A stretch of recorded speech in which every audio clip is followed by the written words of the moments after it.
Welcome to my Commodore 64 Games memories. This is where I look at old games and some of the technical details behind them. Let's get into it. Today we have Thrust, published in 1986 by Firebird, developed by Jeremy C. Smith, and the title screen is by Bob Stevenson, and the musician, of course, is this great piece by Rob Hubbard, which is going to start when we get to the title screen. Now, I've always been really intrigued about the rendering in this game. Quite early on I knew that it was using the bitmap mode, but it was really quite difficult to understand how it was able to scroll around a bitmap screen nice and quickly. So we're going to have a deep technical dive, hopefully, into the rendering of this game and find out how it updates the screen and how the scrolling works and how, hopefully, how the level data is stored in memory as well. So to start with, I'm using C64 Debug GUI, this early version, and that's because I just want to see where the sprites are. We have this little loading bitmap. Even though it's on the disk version, we can see on the right hand side there that some of the drive code is going into the lower part of RAM, part of memory, rather than just staying in the ROM. So we can deduce from that there is some kind of disk loader working there in the background. We'll also have a little look at that further on. So in this version of Vice, there is a slight bug in the background color, but it rectifies itself. We can see here now that as I'm playing the game that the memory map shows that there's quite a lot of code running, but actually there isn't a lot of data being pushed around. Even when the screen scrolls, the data that's pushed around on the bitmap screen isn't that much. So this is what the Thrust game looks like. I don't think it needs too much of an introduction. It was a very famous game. It's very well loved. It's very unusual, I think, to see this kind of vector style kind of game, especially back in the old days, especially on the 8-bit computers. There we go. You see, you crash into the landscape if you don't control your little thrust ship properly. Anyway, the object of the game is to pick up the orb, optionally shoot the gun emplacements, and optionally destroy the reactor if you want to, by shooting at it a lot so it explodes, but you have to get the orb off the planet's surface and escape the atmosphere by flying upwards. I think later on the levels get inverted and the gravity goes up rather than down, and then you have to fly off down to the bottom or something like that. I think that's the way it works. Anyway, we can see here on the Vic mode here, if I move the crosshair to a suitable place, we can actually see on the screen where the sprites are. But it's interesting to note, actually, that the sprites for this game are actually part of the background as well. So things like the gun emplacements, the player ship, for example. I'm just looking for the keyboard control, actually. So the gun emplacements, the reactor, in this version anyway, the thrust spaceship is actually hardware sprites. On the BBC version, it's software sprites. But we can see here that we've got the title screen, where the top of the screen is actually a text mode with character set score panel. As we move down, we can see the main game area uses a whole collection of sprites, plus the little blink on, the little twinkle effect is actually updating into the bitmap data itself. As it goes down the screen, we can see that the score display uses a different, I think it was high-res bitmap compared to multicolor, but the main game part of the screen uses multicolor bitmap. So we can see that it's a multicolor, I think it was, multicolor text screen, and then high res for the score panel, for the score table display, and then multicolor bitmap for the main part of the game display as well. There's no hardware scrolling going on. It's all software scrolling, which I think is fantastic for this game. You might notice that the sprites are showing a software rendered dynamic line as well for the tether. So using this view, we can see precisely where all of the hardware sprites are. There's actually 1, 2, 3, 4 there for the ship and the tether and the orb. So we've definitely confirmed that it's using a bitmap for this portion of the game display. And we've definitely confirmed that it's using sprites for the other parts of the background. Anyway, so let's go into the device and ICU debugger, because I want to have a look more at the disassembly, and in this debugger it's easier to look at the memory map and disassembly rather than C64 debugger, where, to be honest, the disassembler is not that great. Just to quickly double check what the drive code is doing actually, we can set up a nice little ranged breakpoint in the drive's memory where the RAM sits, see what code is actually triggering. We can see pretty much straight away that the Commodore 64 side of the code is manipulating the serial port register at DD00 and also getting information back, obviously, from the serial port register. The drive side of the code, once we set the disassembly view to be the drive, there we go, let's click on that, there we are, that's better. That's not the correct instruction, although that is up in the ROM. Okay, let's put a breakpoint on the C64 side on that load accumulator with DD00. So hopefully we'll see, there we go, the code, corresponding code on the drive side is actually doing a whole bunch of bits as well. So we can definitely see that there's code on the drive side running in the drive's RAM. So let's see if we can deduce the nature of this. So this routine seems to have a whole bunch of unrolled updates, but the main start of the routine in the drive RAM seems to be at 547 there, where it's doing a store X with 14.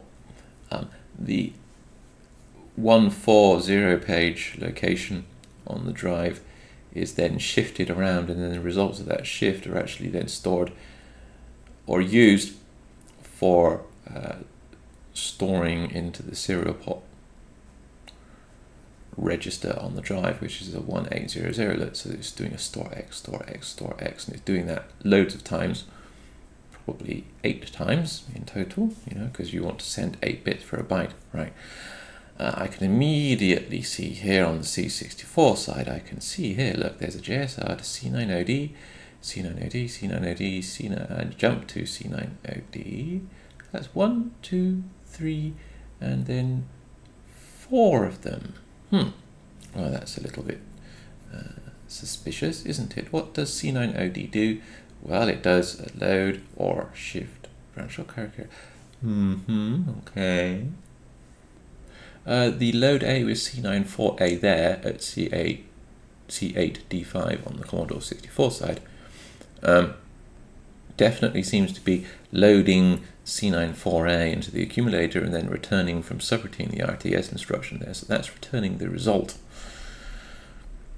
The C8D9 and the JSR to C8D8, well, C8D8 is RTS straight away, so it's wasting time. The C8D9 is 4 copies of that JSR to C8D9, so it must be returning 2 bits each time in C94A. And look, it's doing it twice, but it's returning 2 bits by doing 2 separate individual bit reads from the drive. So the drive is sending 1 bit at a time, and the Commodore 64 is receiving 1 bit at a time. It's just doing 2 consecutive single bit reads and then doing that for 4 times to receive the entire byte. So we'll put those notes into the note file so you can read it later on, and of course, as usual, I will be checking this file into source control and putting a link to it in the video description. So here we are now, we're going back into the main part of the loading routine. We'll zoom ahead a little bit. There we go. So now we're in looking at this game in the ICU vice-based debugger here, and we can verify where the bitmap is in memory. Let's update the debug information. So we can see usefully in this graphics map view that we have two copies of the score panel data. Actually, look.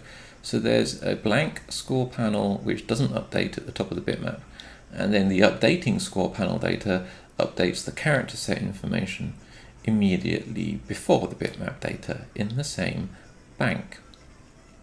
So the score panel data at the top of the bitmap, which is actual bitmap data, not character set data,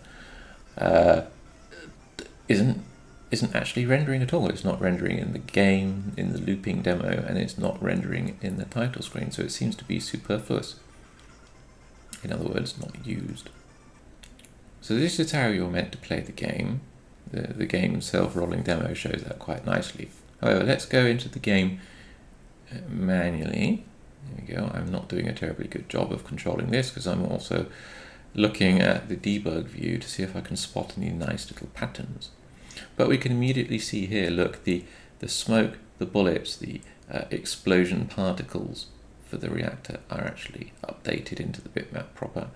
We can see there just exactly what parts are actually using sprites and actually using bitmap data. So that's what you're meant to do, right? You're meant to really get the full bonus by destroying the reactor and escaping with the orb before the reactor explodes. Apparently, it gives you an extra bonus. Of course, I'm assuming that that's what you're meant to do. I'm really intrigued by those large green bars scrolling across left and right in the memory CPU debug view there, especially as the screen scrolls up and down. Those need more investigation. The scrolling left and right as the screen scrolls up and down for those green reading bars in the memory debug view, because they move in sync with the vertical movement of the screen, I think they're probably linked. So if we have a look at the screen data, what we can see straight away is that we have an amount of solid information being drawn on the left and an amount of solid information being drawn on the right. And these levels, they're all kind of like in this pattern. There's at least some degree of solid wall on the left, or 0 in the case of the space, right? Or if you scroll left and right, there's 0 pixels. But generally speaking, there's a wall on the left and a wall on the right, and it just wibbles around left and right. So I'm just updating these notes with my observations. We can see there that the score panel data is definitely aligned there. The score panel underneath is part of the bitmap data. It uses character set ordering, of course, or character cell ordering for the data in the character set and the bitmap, which is why you can see what looks like a duplication there. So we know that the character set lives in the memory just before the bitmap, and the bitmap uses the last 8 kilobytes of the VIC bank. So we know that the character set is, no, it's not 3800, right? It's going to be, well, it's at least 4000 in hex, but just before the middle point of 4000 to 8000. So that should be, 58,000 in, or 5800, sorry, in hex. And if we do an MC there, we can see FUEL characters. So that's the character set data. So the score panel is text mode using the character set at 5800. If I fill the top of the bitmap from, say, for example, 6000 to 6500 in hex, that blanks out, you see, the score panel that's up at the top of the bitmap. And, well, the only part of the score panel up at the top of the bitmap, look, that's used is the bottom horizontal line of the score panel. Everything else, and that's probably where the screen split is between the text mode and the bitmap mode. There's no hardware scroll register updates going on, I don't think. Didn't look like it. So practically the bitmap data, which duplicates the score panel, can be safely cleared almost. I think if the split was moved down one more pixel line, it could have been removed entirely, probably. There might have been some technical issues with timing the split that precisely, because it's a split between text mode and bitmap mode.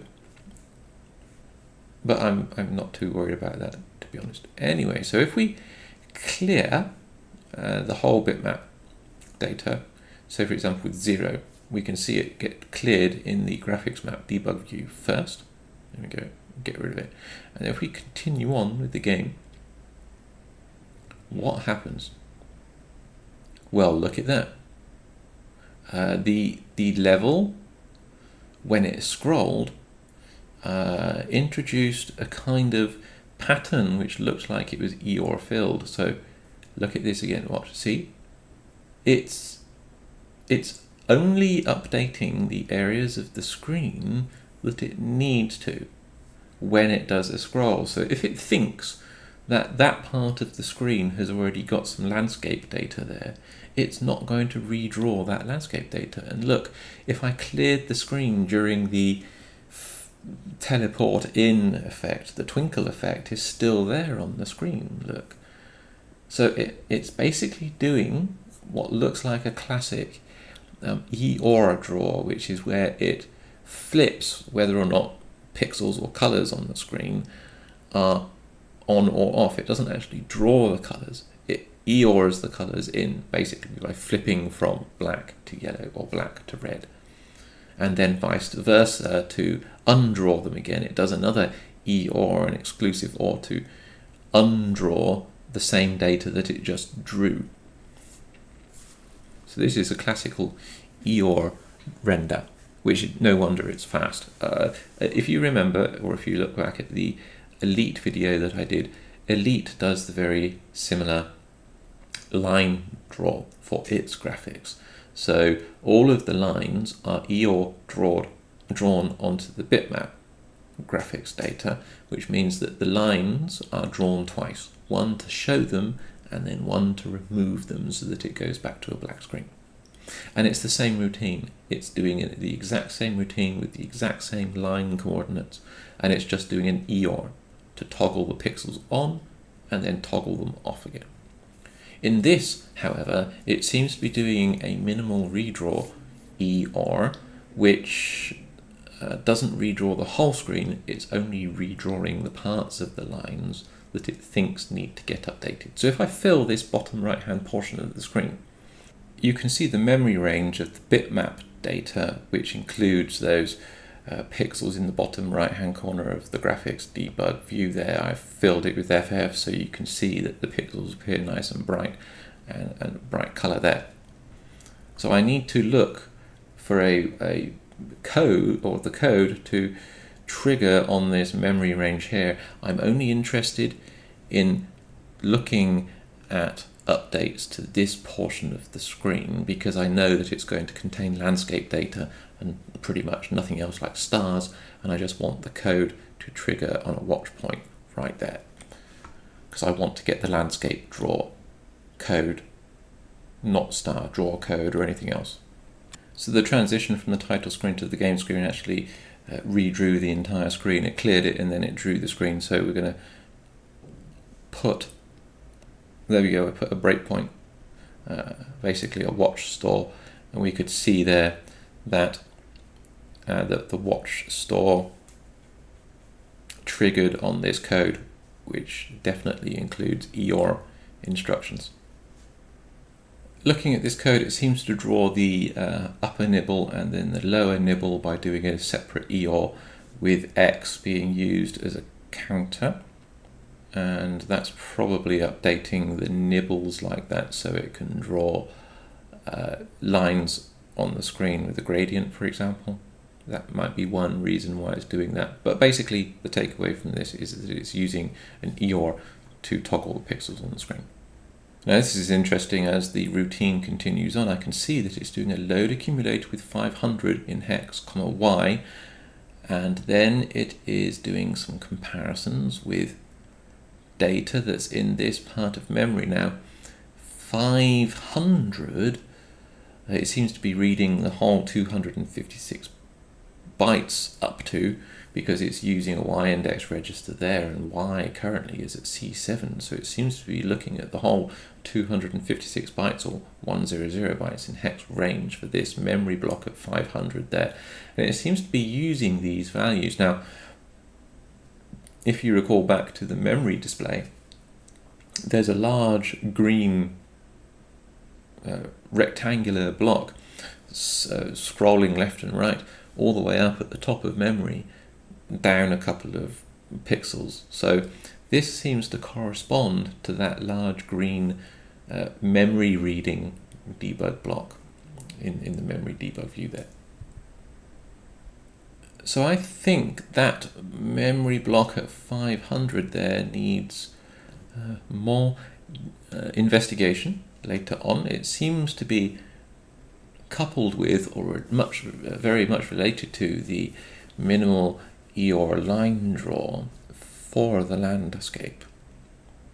If I get the text screens graphics map up and visible, and I change we can see that using the ROM character set there, as the screen scrolls up and down, the upper half of the debug screen in the top right, which starts at hex address 400 and also includes 500 in hex as well, we can see that there are two tables that get updated when the screen scrolls up and down. Isn't that intriguing? It's not scrolling all of the data, it's actually updating bands of values, but those values are remaining static at specific memory locations, but it seems to be introducing data. As the map scrolls down, it seems to be introducing data to one end of the buffer to the other. If I don't scroll vertically, but if I scroll left and right, then those values are not getting updated at all. Look, they're remaining static. So scrolling right or left through the map doesn't change what values are appearing in those two tables at 400 and 500. It's just when the map scrolls up and down, which is really intriguing. You know what I'm thinking that these are? I'm thinking that these are probably tables to do with the landscape data, or the rocks, or whatever you want to call them, or the terrain rather, which is rendered on the left and on the right hand portion of the map. Let's see if we can test that hypothesis by putting some values into the start of that memory table.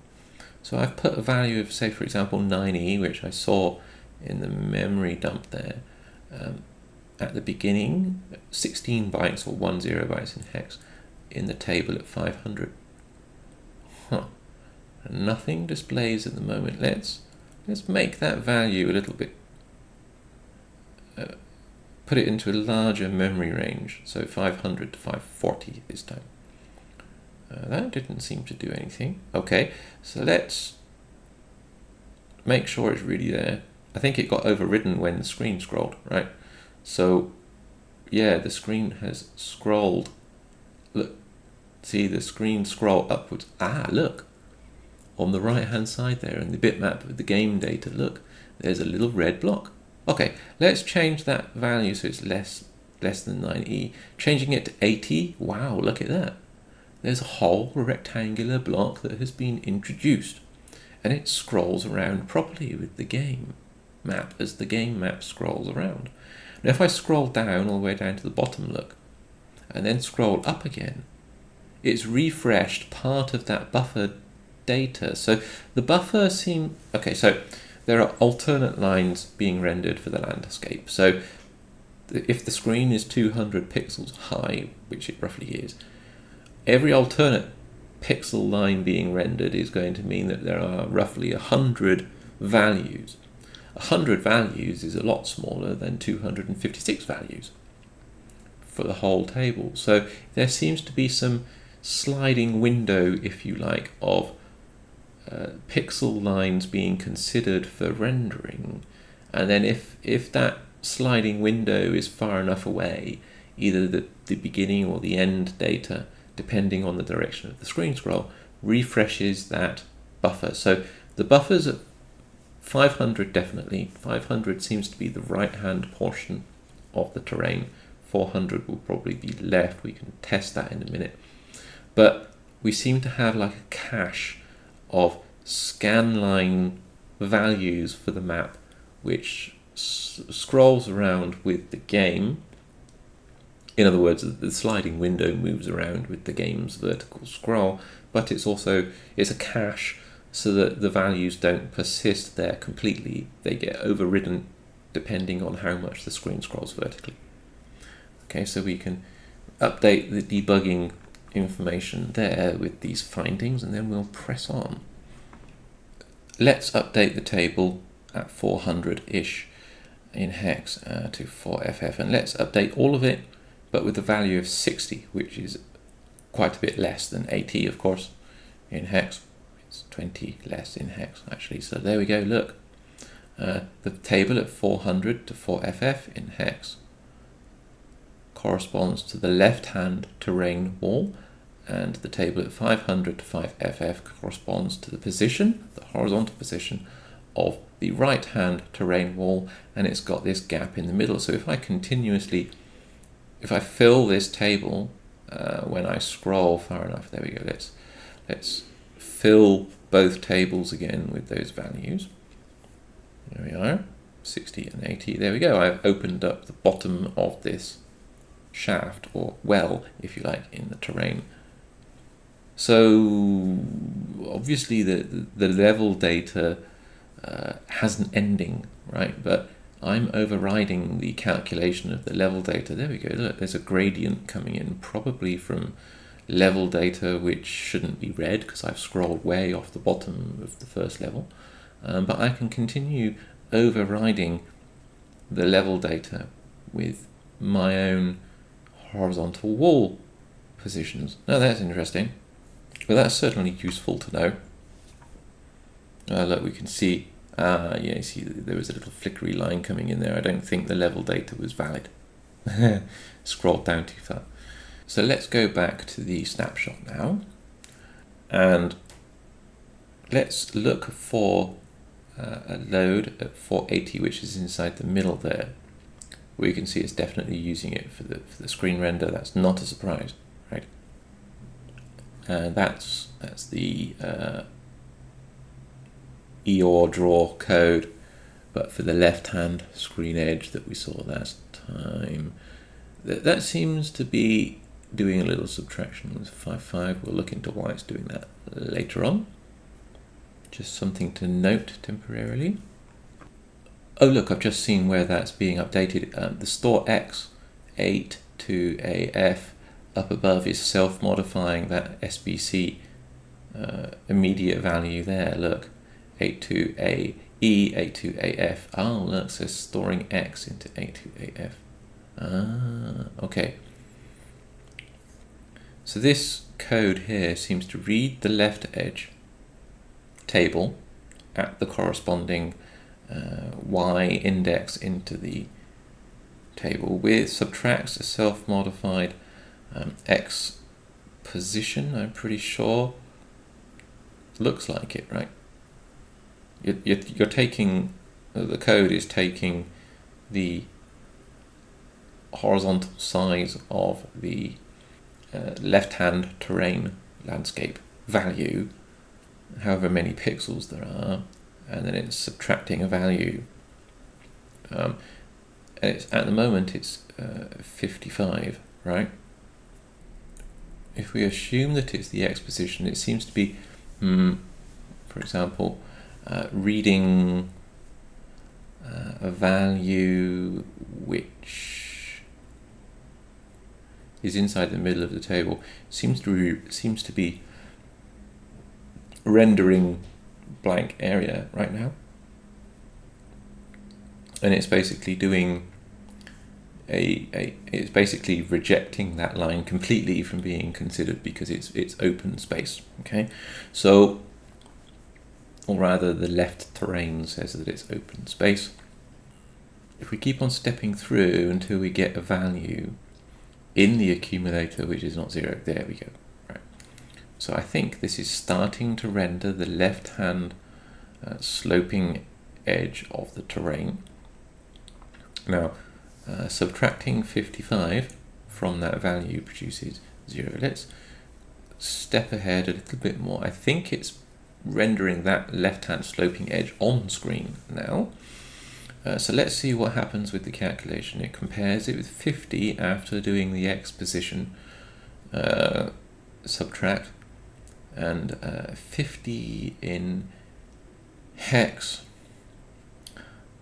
is gonna be, in decimal it's 80, yep, and 80 in decimal is if you multiply it by 2, you get 160 multicolored pixels. The horizontal map resolution is evidently in 2 or 4 pixel chunks, two multicolor pixel chunks, 4 high resolution pixel chunks, basically. That might explain why it was doing that low and high nibble draw, right? Because if the minimal horizontal scroll resolution is 2 multicolor pixels, then that's basically 1 nibble, because there are 4 multicolor pixels horizontally in a byte.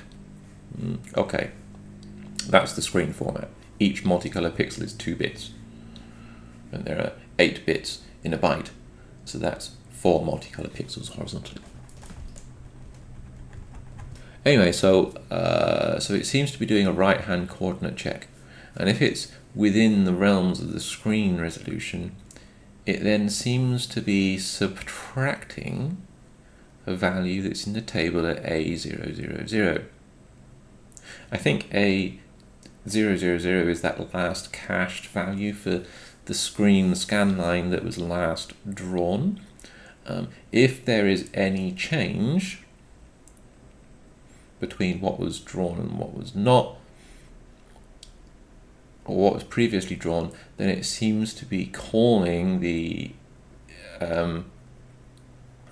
EOR line draw routine for those coordinates. Okay, that makes sense. It basically says, if nothing's changed, don't re-render something on the screen. Only render something which has really, really, really changed. So that's cool, right? That's how the 2 line caches for the level get converted to minimal update EOR draws for the screen. That's really quite a nice little routine, actually. Quite a cool way of doing it. I like that very much indeed. Basically, the final cache value, or the difference value which gets changed, is in screen coordinates, because you want to get the cache to update if you are moving horizontally or if you are scrolling vertically.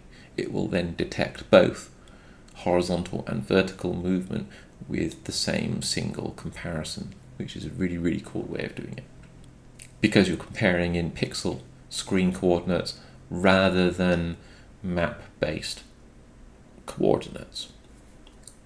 Basically, it just does a difference check with screen-based coordinates from what was rendered previously to what it wants to render now. Really, really, very, very cool. I like that a lot. Lovely routine. Well done, programmer. So now we know where the map level line cache is.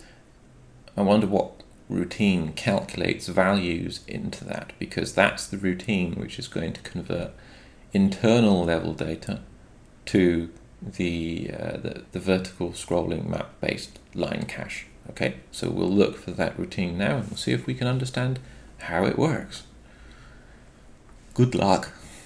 It may be quite complicated because I have a feeling that the level data is going to be quite compressed and minimal, but we'll see what we can try and understand from it. So of course, let's put a ranged breakpoint for a store for the entire left-hand line edge, and we will wait for the level to start. There we go. Right, and then this is where the first breakpoint has triggered. In this routine here, if we scroll up a little bit, then we can see, look, there's a store into the index table, and it's storing it with $Y. The Y register is 1. That's practically at the beginning of the we'll call it the level line cache, or the terrain line cache. I can see just before this store that, well, actually underneath it, look, there's another store 20400 in hex, $Y. So it seems to be doing 2 stores to this line cache, or the level line cache, or terrain line cache. But just up above it, look, it's storing and, well, retrieving A, X, and Y registers. Is also set up some of the 0 page registers as well, but there's a common JSR to 83FB there, which is rather interesting, isn't it? So I'm just zooming into this memory view here. So this, remember, is at the start of the level initialization. We can see it's every iteration into this routine, it's actually updating 2 bytes, but those 2 bytes are overlapping by 1 byte each. So effectively, it's only really updating 1 byte. I wonder why it's doing it twice and overwriting the previous result. That's rather odd. At the moment, I can't think of a reason why it would be doing that. Need to investigate the code a little bit further, I think, to find out exactly why. Just stepping through and waiting for the breakpoint to trigger, just so I can view the flow through the code for how this is updating. I'm looking at the Y registers. You see the Y register is incrementing by 1 each time, but each store into that 400 line cache table for the left-hand side of the level, it's doing 2 stores, and but the Y register is incrementing by 1 for each iteration into this routine. So it just stores something to an address, and then it stores something to the address -1, just to the left, if you're looking at it in the memory debug view, and then it advances the pointer across by 1. So it does advance through the table, but it's calculating 2 values. Yes, definitely overwriting the previous one. I can also see that it is, before it's calling that JSR, it's loading the registers and then storing the return result for the X and the Y register anyway back into those memory addresses. So the common JSR there, which is 83FB, seems to be used for the left and right line cache tables, the ones at 400 and 500 in hex. 400 is for the left table and 500 is for the right hand table. So now we know, or we've located the routine that calculates values into those line cache tables. And we can see the writing pattern as well maintains those pairs of values going into 400, and also looking at the code, it does that for 500 as well. Need to understand this routine in more detail. This is where the CHIS, the CPU history command, comes in really useful, because I can look back through the execution history, and it's pretty easy to see that 840F there is the beginning of this subroutine. There's a JSR immediately before it, and that's coming from a different part of memory slightly. So it's quite easy to identify the start of that or this routine by just looking at the history of code that is executed. It's slightly different to looking at a disassembly. A disassembly just disassembles the opcodes that are in memory, of course, and it doesn't tell you whether or not they've recently been executed, whereas the CPU history does tell you that they have been recently executed. Actually, a disassembly view that would have like a heat map or like a color so that more recently executed opcodes would appear in a brighter color and then they would fade out or something like that would be really useful, wouldn't it? It would combine the CPU history with a colorful representation of when the disassembled instructions were executed, or at least how recently they were executed. I need to note down that idea. That would be really quite useful. It doesn't have to colorize it, of course. If you're colorblind, then a color display is not very good, but each line, for example, in the disassembly could have a history of when that memory location was most recently executed, for example. It could just have a number from 0 to FF, for example, or 0 to 255 or whatever. It doesn't have to be in hex, it could be in decimal. That would also be a useful display. You could look back and you could see, oh, well, yes, this memory address is okay. So yeah, look at that. See, so 840F is being called by that JSR, and it was filling the table. And now if look, you see it's only okay, so 840F is used during the game start, and also when the screen was scrolling up. I was wondering why it wasn't triggering when the game was scrolling down. So at the game start, of course, it fills the buffer from the start to the end, and it does that filling in one direction, so it calls the same routine as if the screen was scrolling in that direction. Don't forget that this line cache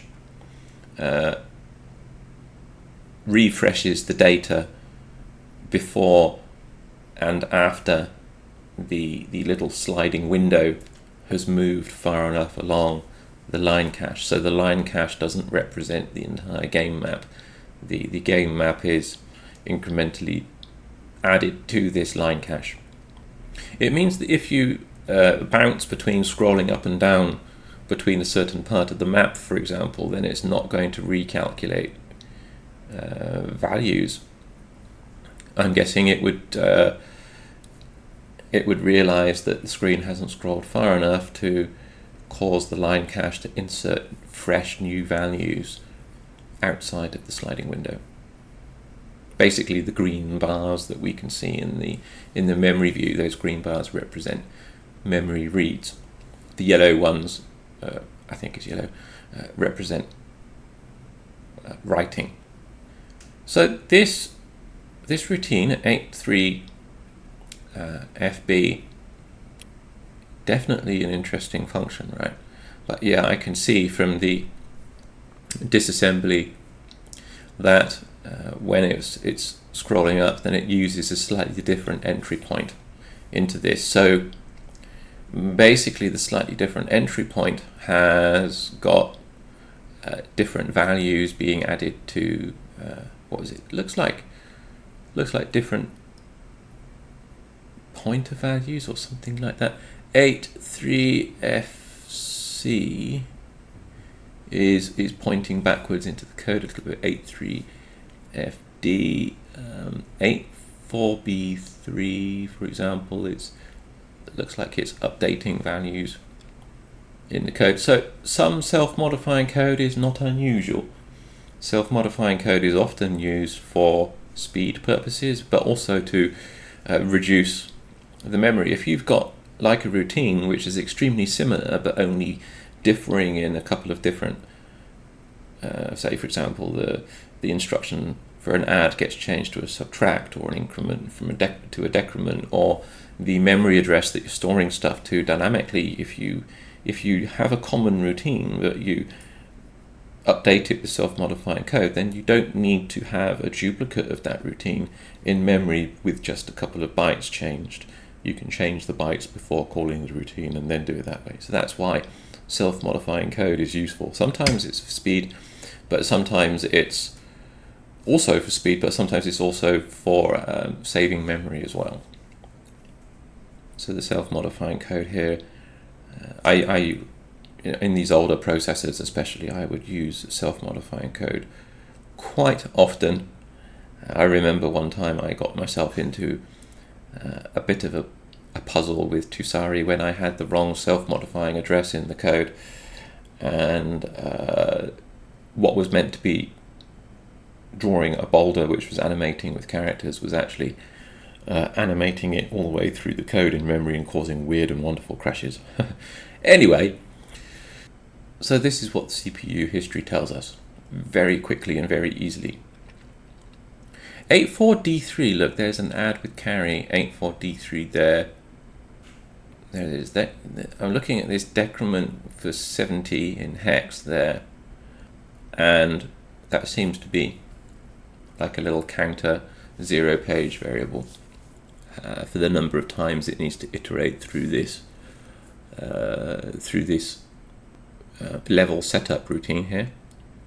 The code at 84C8 seems to be using the X register as a counter for when to read new values from that indirected load accumulator there, which is indirected 0-page memory at 9F, and then adding on the Y index register.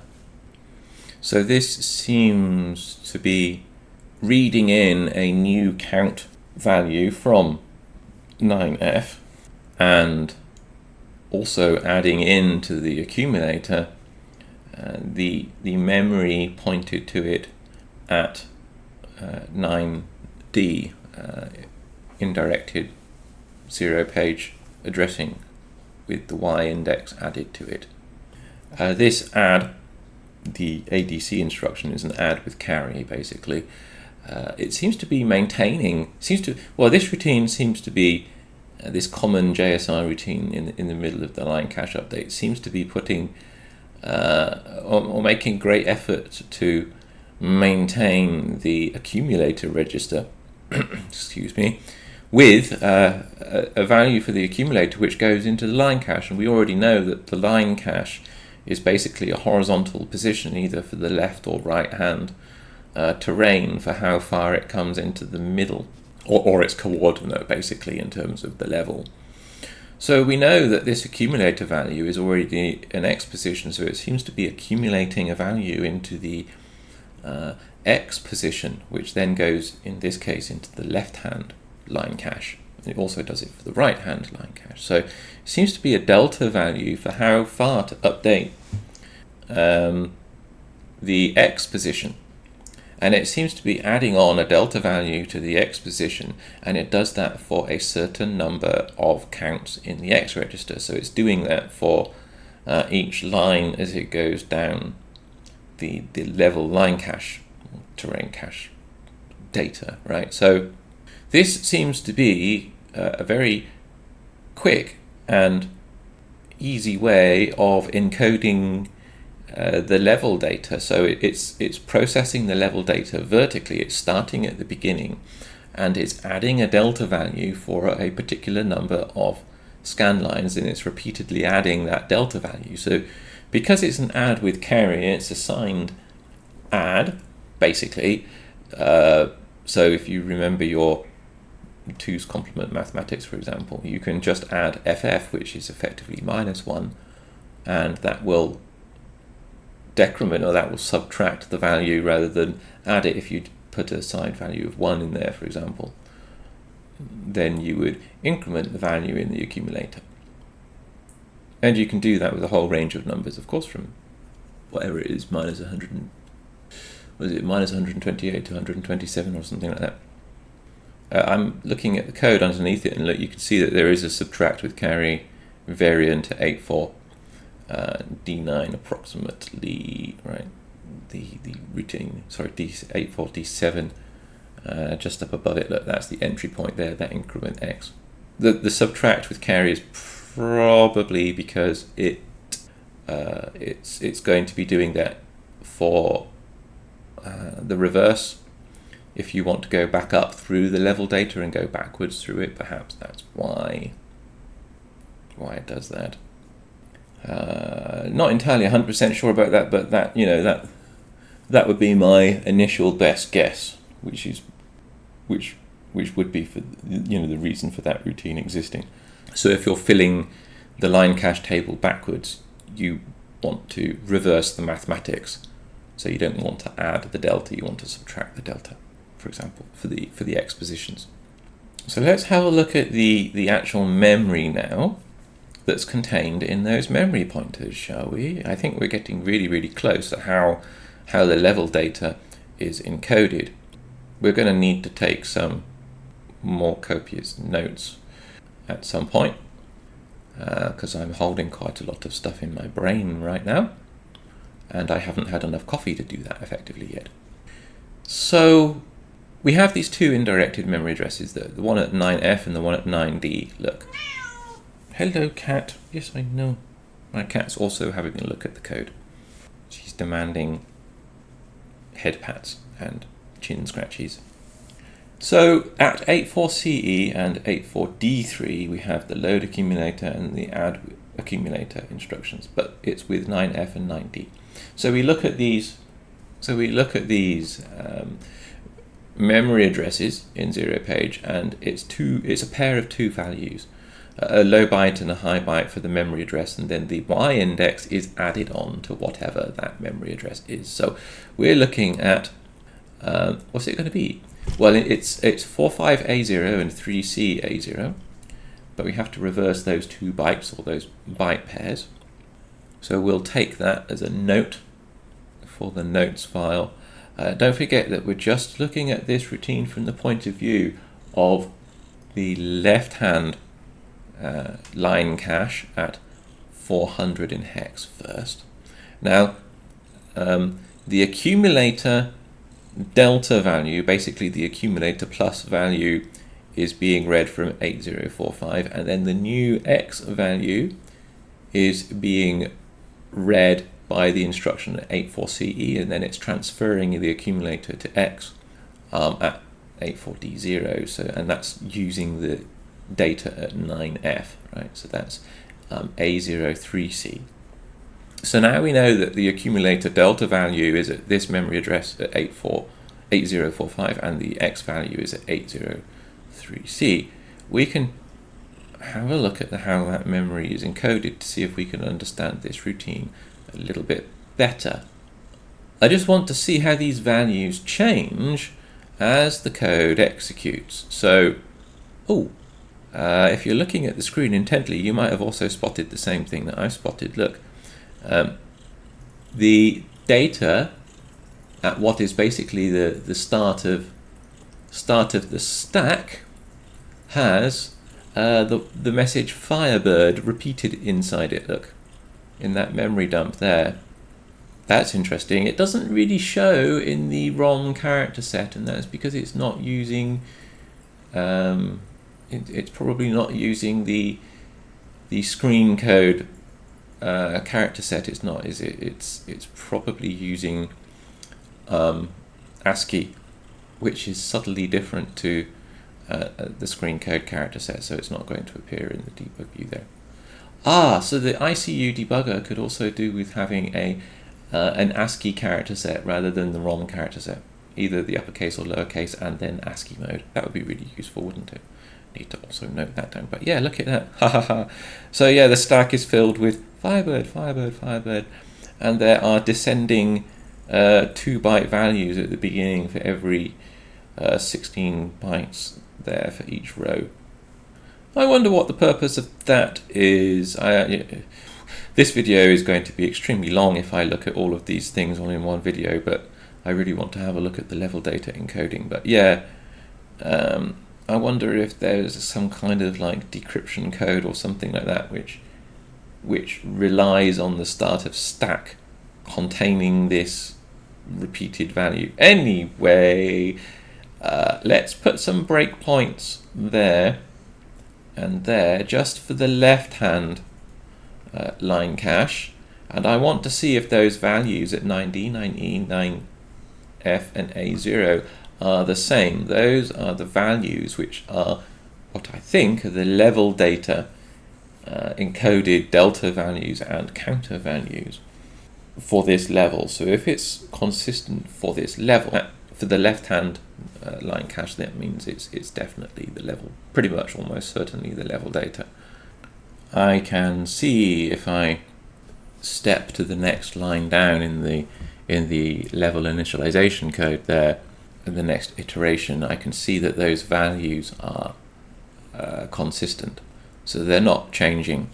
So it's pointing to the same data when it's processing the left-hand line cache at 400 in hex. So I'm pretty sure that that's the level data that we're looking at, or at least a portion of the level data.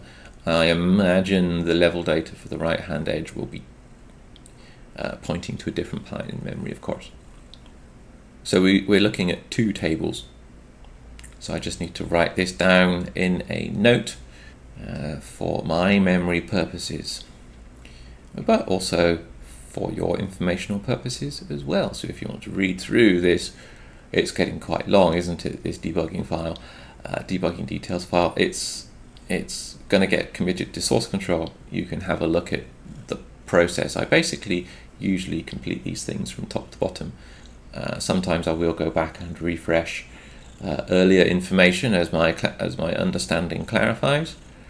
But basically, yeah, this routine is looking at level data, and it's extracting delta values and accumulating those delta values into the horizontal pixel position, or at least horizontal coordinate. It's not really a pixel position because it seems to be, well, the screen horizontal resolution seems to be in two multicolor pixel steps, right? That's what we saw when the line draw routine was drawing stuff to the screen. It was doing nibble updates. So that's 4 high resolution pixels of horizontal resolution, or 2 horizontal pixels multicolor pixel resolution. So this routine does a lot of restoring or rather retrieving and storing update working values for the registers into memory locations. So let's have a look at that data in memory, see what it looks like. This is the memory 803C and 8045. You can see actually that there aren't that many bytes between 8045 and 803C, right? Yeah, I think the cat agrees as well. So there's only 9 bytes. That's intriguing, isn't it? So for the left-hand line cache calculations, there are only 9 bytes being used for the entire memory calculation. Wow, that might be 9 segments of data. My cat still wants attention. She's meowing. That's who you can hear. So anyway, we have these interesting byte values here. Okay, so 8045, sorry, is the delta table, right? And 803C, let's just look at the 17 bytes. Okay, 803C is the count table for the X register, and then 8045 is the delta value table that gets accumulated into the accumulator. So FF is a very large number. These values here, so the first 3 delta values look like they're 0, right?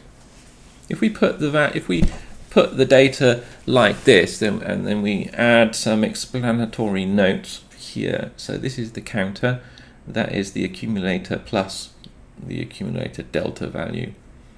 That means the level data, I think, looks like this. Look, you see, there's one scan line, one count, one scan line, but it has a delta of 55, which would be basically a very if the x position was 0 to start with, then it adds 55 in hex. So basically the level data immediately moves 55 pixels to the right, or 55 coordinates to the right rather. But that's after having FF, and AB number of scan lines, not adding anything to the delta, right? So this is what I think the level data means. I think it means FF lines with 0 delta, and then it has FF lines with 0 delta, and then it has AB in hex lines with 0 delta. So starting at an x position of 0, for example, x coordinate rather of 0, it adds on 0 for all of those lines, and then it has one line of 55 in hex delta, and then 15 lines of a delta value of 1. So when I say 15, I mean F. Sorry, F there is 15 in decimal, of course. I'll try to avoid converting to decimal on the fly. And then it has one line of 15 delta again. So I think that basically has a vertical line going straight down with no delta value, then one line horizontally going 55 coordinates across, or units or whatever, and then 15 F lines, 15 lines of slope going down to the right, and then one line moving 15 units to the right. And that, I think, basically describes the level, right? That's what the level looks like on the left-hand side. Pretty sure that that's what we're looking at. So we can try editing this level, I think, at least for the left-hand side, and let's see what we can get. Let's try changing the first 3 counter bytes to be 40 in hex rather than FF, and let's try changing the first 3 delta values so that it will go right and then left and then right again. Let's see what that does. So this is what that's what the delta table, that's what the counter value table looks like, and this is what the delta table looks like now. Okay, so if anything, the top of the level should change visibly. So let's exit back to the game and see what we get. Let's start the game. Okay, so the level seems to be filled with landscape. I seem to be teleporting in underneath the ground, and that's probably because the counter value. Okay, so I'm not teleporting into the level at the top of the level, right? So I'm not going to be able to see what the data is at the top of the level. Let's just change the delta values. Yeah, even if I change the delta values so that it only does an addition and then doesn't include the subtract with the FF, it's not helping because I'm not seeing what's up at the top of the level. So I'm pretty sure actually that I need to have quite large delta values at the beginning, right? I think if I change, not delta values, the counter values.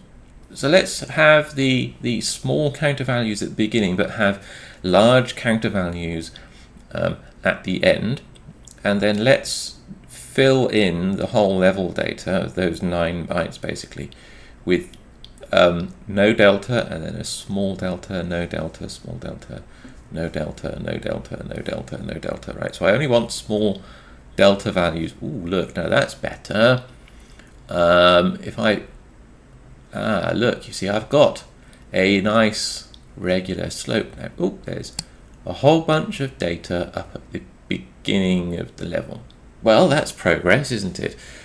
Instead of teleporting straight into the terrain, it's got some slightly more sensible data. At least I'm not dying, and at least I can fly around and I can see what's inside the level now. So it makes it a little bit easier to try and deduce or to finally test the hypothesis for what this data is. Let's have smaller counter values up at the top of the map, and then fill the rest of the map with large amounts of data for the counter value. There we go. Okay.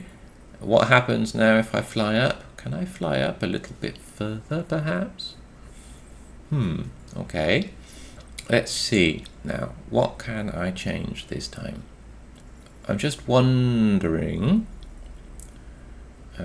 when those memory locations are going to get read, right? So, yeah, this is the first time that kind of like section of memory is being read there, where it accumulates the delta value into the accumulator, and the Y index register is 0, okay, and then 9D9E is 8045. So yes, it's definitely reading 8045 as the start, right?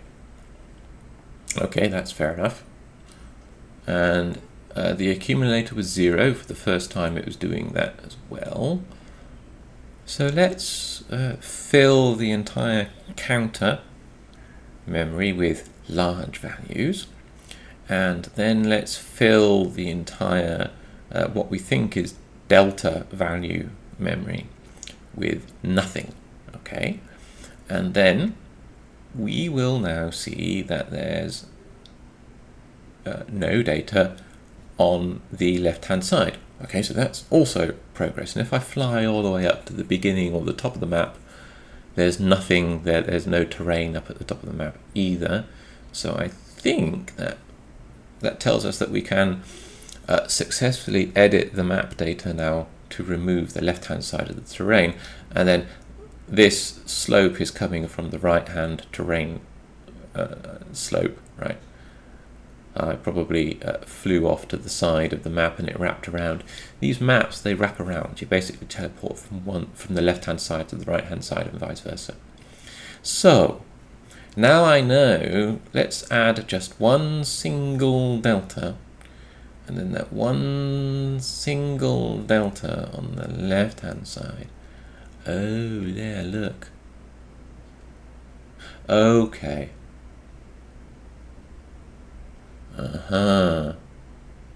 This is intriguing, isn't it? So adding a one delta value there adds this kind of like terrain.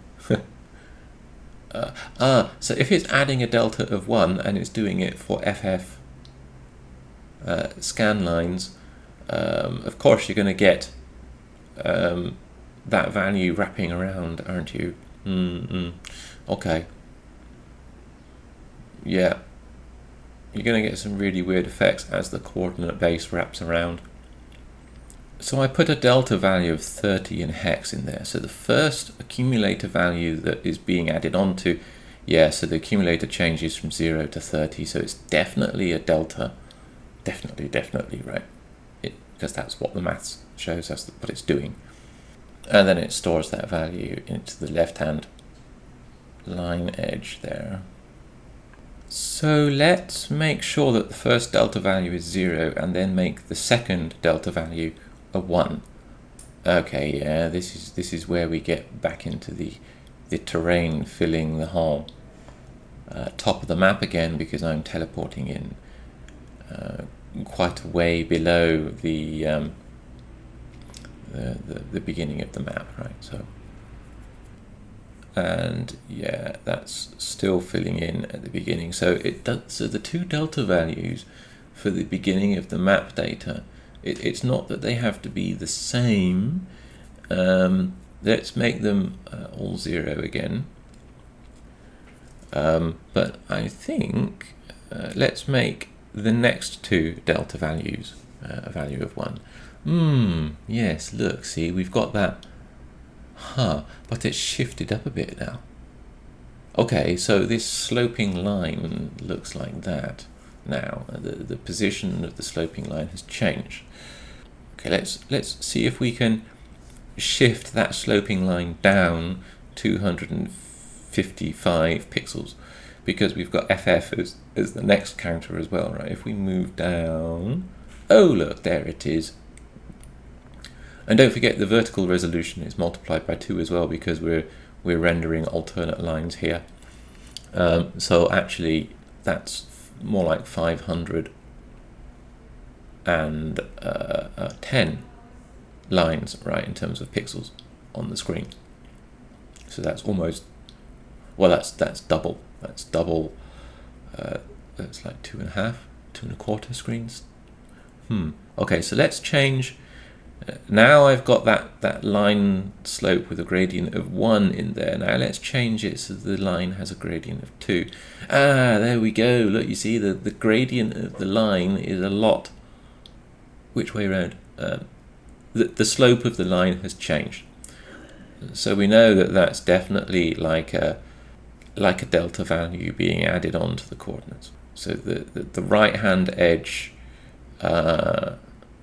line cache tables, or the right-hand line cache table also reads from level data, but we need to find out where that is as well. So let's do a watch store at 500 for the calculation. There's the calculation. The common JSR routine there at 83FB, JSR to 83FB rather, is going to be using those 0 page locations, right? So we'll put some breakpoints there and we'll see what the values of the memory are going to be. So let's look at those 0 page locations. And there we go, there's the 0 page locations. So we'll do the same note taking now, but for the right hand line cache. There we go. So now we know that the delta, the accumulator delta increment value is reading from 8055, and we know that the X register for the counter for this number of scan lines is reading from 804E. 8055 minus 804E. Let's just write over the right hand line cache level data now with a 0 delta. So we'll just put zeros in there with very large line counts like before. 1, 2, 3. Okay. We'll just make that data look like that. And then when we go back, let's get rid of the breakpoint. When we go back to the level, we now have successfully removed the right hand edge, so that we have this long slope now, and I can fly all the way to the right hand side of this long gradient slope now. There we go. And then it loops back to the left hand side. Of course, the coordinates have gone a bit wrong because flown far too far to the right hand side, then it zips to the left where you are suddenly back into the terrain again. So that removes successfully the data on the right hand edge. So the left and the right hand level data memory storage has been identified now.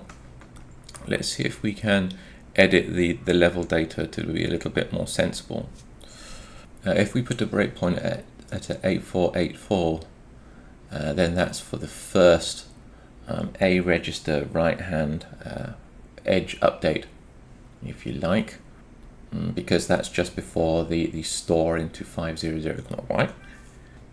So if we run that and then wait for that breakpoint to hit, we can see that the accumulator is starting at F, which is 255, and then it doesn't accumulate.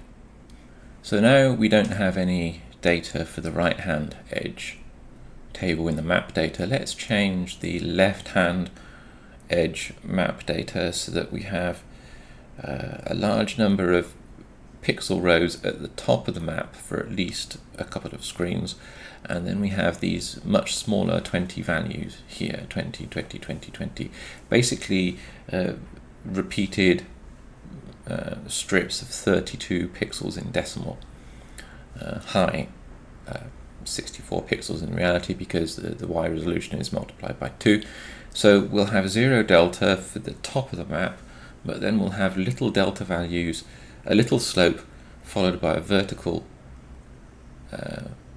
cliff face, if you like, because there's 0 delta, then another little slope, and then another vertical face, and then look, there we go. That's what we've got on the left hand side now. So we have this slope and a vertical 0 delta. Basically there's 0 delta, so it just goes straight down. So that's great, isn't it? Now we can edit the map data to what we want on the left hand side especially, but that's fantastic. So let's change one of the 0 deltas to be -1, which is FF in hex, and there we go. Look, we've got the slope and it changes direction now. So we can change the map data to be what we want. I think that's the end of the map data. If we keep on flying down here, we're flying into memory which is overlapping the end of the map data. So the map data for this, don't forget, currently has what was it, nine segments on the left hand side, and I think it was 7 segments on the right. If we want to change the map so that it is significantly more complicated, then we need to spread out this memory and to store extra memory somewhere else. Now there's quite a lot of memory free in Thrust, to be honest. It was a conversion from the original BBC game, and the BBC had less memory.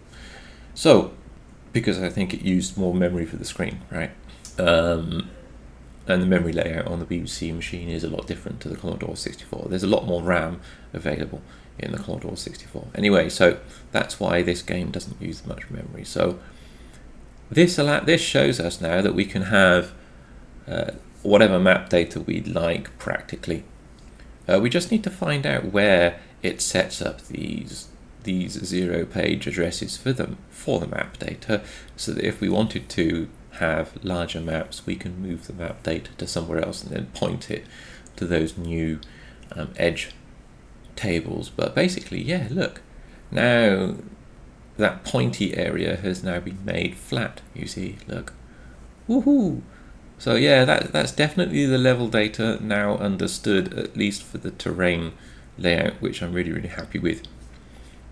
Quite a lot of work to get to that stage, but understanding it is really rewarding, right? And this is a large horizontal area at the end, because I think the maths for the delta basically wrap around, right? You can only have a certain range of numbers in an 8-bit byte value before the values wrap around, and that's not a problem.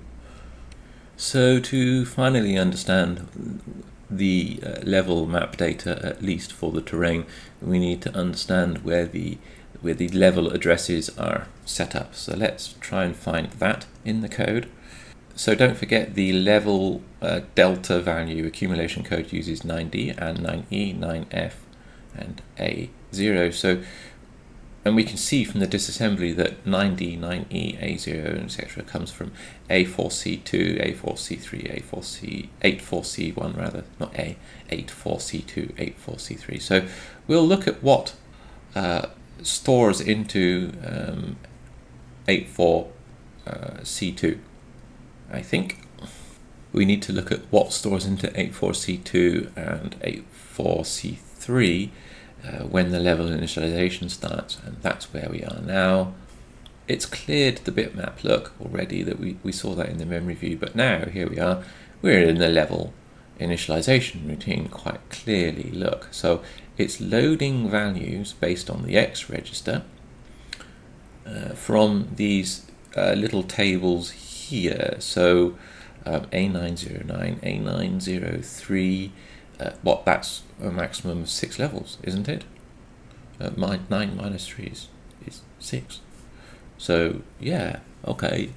And the X index register is coming from if we look at the code, well, in the first level, when the memory initialization routine comes along, X index is 0. If we let's quickly complete the level that has been mostly removed by our level data map hacking, and then the next iteration into this level initialization routine, which should now be level 2, the X register is now 1. That pretty much conclusively proves, doesn't it, that the X register is used to index into the level initialization address tables, if you like. And the level number is the X register, and the X register gets that level number there from the load X for A6, A4. So at the end of the level initialization routine, there's this load A with A6, A5. A6, A5 seems to be 0 consistently, but let's try changing it to 1 and see what happens. It doesn't change the level drawing as such, I don't think. Let's change it back again at the start of the level initialization routine. Oh, look! Okay, so the ship starts floating up. I think that's reverse gravity then. Okay, so that's a little reverse gravity flag. Oh, that's quite funny. That's quite cute. Okay. Yeah, so look, the reverse gravity flag hasn't been changed after the first level was completed as well, so it went to the second level with the reverse gravity, and then this level, yeah, it's floating up. Okay. So the reverse gravity flag was altering the value in A7 in 0 page, and the A7 value is read from the table at A8, F7. So I think that that's different gravity values. But you see, it reads the gravity value and then it flips the gravity if it's with inverted gravity for that level initialization. So each level has a different gravity as well, and there are 1, 2, 3, 4, 5, 6 different values which are within that numerical range. The 7th value there is 3C and then 5C, so that those numbers seem to be out of range, so that's the gravity table for each level. So I have an idea, let's have a daft idea, let's change the current level number to be 6 as I'm inside this level here, and then let's just fly up to the top of the level, see if the level initialization routine gets called. Oh, look, okay, now I'm in a weird level. What level is this? I cleared all of the gravity information, by the way, for each level, so there is no gravity anymore.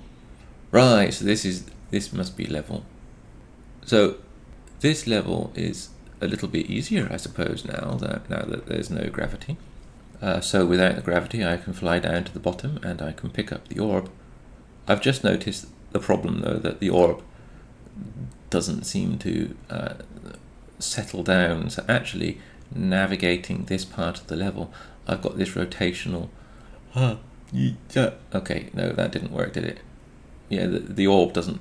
Okay, now I'm teleporting back into the middle of the level again now, into the middle of the terrain. Oh yeah, thank you so much for that. It thinks I'm on a different level than I am, I expect, and it's put me into different places which are not safe at all. Oh, that's funny. And then game over. Okay, fantastic, wonderful. So I can complete the first level quite easily, I hope. There we go. There's no gravity now. I've switched off the gravity for all of the levels by setting all of the bytes in the gravity table to 0, which is quite funny, right? So now I set the level number to 6, and now of course we're rendering a level from random level data wherever that memory address table is. I think it's worth pointing out the sprite graphics. Look, there's quite a large number of sprite frames for the rotating ship. It's actually not drawing lines for the ship, it's not doing any rotation calculations, it's just got the sprite frames in memory, which is a very efficient way of doing it. The gun emplacements are pre-rotated, the fuel, the tractor beam lines, the frames for the reactor. There's actually 2 colors in the reactor there at least, so it's got 2 different sprites there. It's not using multicolor sprites, it's using high-res sprites. I Really do like the dynamic line calculation that goes in, because the line is a single pixel wide, but because it's longer than what can be fitted into one sprite. It's actually using at least 2 sprites, and it seems to be double buffering the sprites as well. So there are 4 sprites in total being used to render the dynamic lines. I think we'll leave this video there. There's already a lot of information, a lot of technical information in this video, and I need to edit it down into something more watchable. So if you enjoy these retro games, deep technical dives, then please do consider liking or subscribing to this channel. Add a comment in the comments section below, or please drop me an email. It's always nice to hear comments and feedbacks from people. And if you really like what I do, then a super thanks will be very much appreciated. Thank you very much for watching. Take care, have a great day or evening wherever you are.